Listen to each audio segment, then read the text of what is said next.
Hey friends, in this video we are talking about some helpful bits of information to know as you navigate conversations with your Buddhist friends, trying to learn more about what they believe and trying to share what you believe with them. Let's jump in.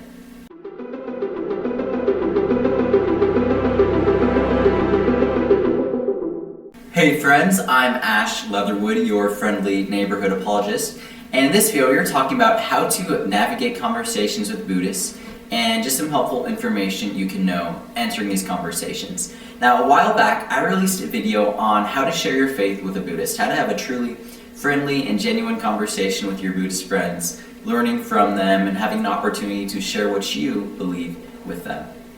In this video, however, I'm just going to be giving you some little bits of information to incorporate into those skills I gave you in that last video, so that you have both the skills and the knowledge that will help pave the way for a friendly and truly fruitful conversation, knowing a little bit about what they believe so that you can get them to explain more to you and so that you as well can share your faith with them. So some just helpful little bits of information are going to be that in Buddhism, obviously, Buddha is very important. However, his original name wasn't Buddha. His original name was Siddhartha Gautama. Might be butchering the pronunciation of that because it's not English. So Siddhartha Gautama was actually born royalty. He was a prince, he was very wealthy, he was obviously the head of a kingdom. However, his story goes that he had a family, he had this wealth, he had the kingdom, but it didn't satisfy him. He wanted to know more. He knew that there must be something more in life. So then he left his kingdom, he left his wealth, he left his family, he left it all behind in search of what must be more. And so that's why Buddhism isn't materialistic. It's escaping material possessions to try and find wisdom. And that's what he does. He said that he was seeking the light. Buddha said he was seeking the light. So that's going to be a very big theme in Buddhism. Forsaking material possessions to seek the light, to seek wisdom, to seek higher consciousness. Now, there are actually going to be three main branches of Buddhism that all kind of see this play out in life a little differently. They all value and look up to Buddha, but they're going to see this play out very differently. Some Buddhists are going to look up to Buddha almost like a godlike figure, whereas for others, he's just going to be a wise teacher that is a great example.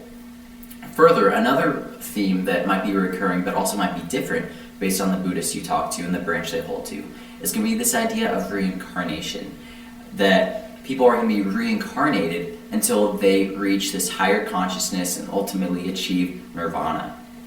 However, for some, reincarnation is only going to happen to those who do have higher consciousness. So people like Buddha would be reincarnated, but the average person might not. And then there's also going to be some more contemporary versions of Buddhism that's going to be more atheistic, that's purely just materialistic, and it's going to be just seeking simplicity and wisdom in life, but not really so much more of the spiritual awareness and nirvana as the other branches. Now, that's going to be the biggest thing when going to these conversations. Just know that where a Buddhist is coming from. Buddha's story, knowing that, okay, he was a prince, he was wealthy, he had family, he left it all behind because he was seeking something else. He himself said he was not God. That's going to be key. Buddha said he was not God, so that puts him just on par with the other people. He's still human. But he said he was seeking the light. Now, I love to use this in conversations because as a Christian, we also aren't meant to be materialistic. We're called to seek treasure in heaven, ultimately to seek relationship with God through the sacrifice of Jesus for our sins. So I can use this as a great way to just have this friendly conversation with them and find that common ground, realizing, okay, Buddha said he was not God, but he was seeking the light. Then Jesus said, I'm the light of the world. So I love to use that in conversations.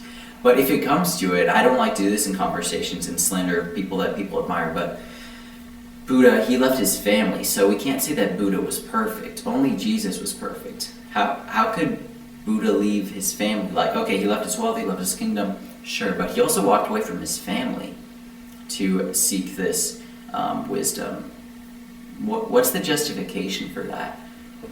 So that's one thing you can talk about, that, okay, Buddha, sure, maybe he was a wise man, maybe he found lots of good knowledge, but he also wasn't perfect. He walked away from his family in order to do that. He left his kids, he left his wife in order to do that. So that might be another thing that could come up in some conversations. I don't use it very often because I don't think depending on the person, that might not be a fruitful point to make. But that's going to be the big thing. And then also just talk about reincarnation. What happens after life? Try and figure out the kind of Buddhists you're talking to, what their outlook is on what came before my life, what comes after my life. Is there a heaven? Is there a hell? What about reincarnation? Who's running this thing? Is God in the picture? And then you can kind of explain your own worldview, which for me as a Christian is that God created people. That's the beginning. That's what came before life. He creates us but because we're imperfect, just like Buddha who walked away from his family, because we're sinners, we don't do life as God designed it to be, we are separated from God because he's perfect.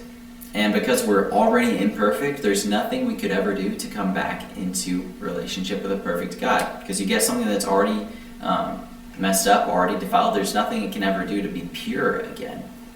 So that's why God comes as Jesus. He steps out of the world and into history, lives a perfect life we could never live, dies the death that we deserve on the cross to pay the price for our crimes, for our rebellion against God, and then he rises from the dead, proving to be God and to have the authority to forgive sins, and more than anything, offering us into relationship with himself, the living God who has paid for our sins.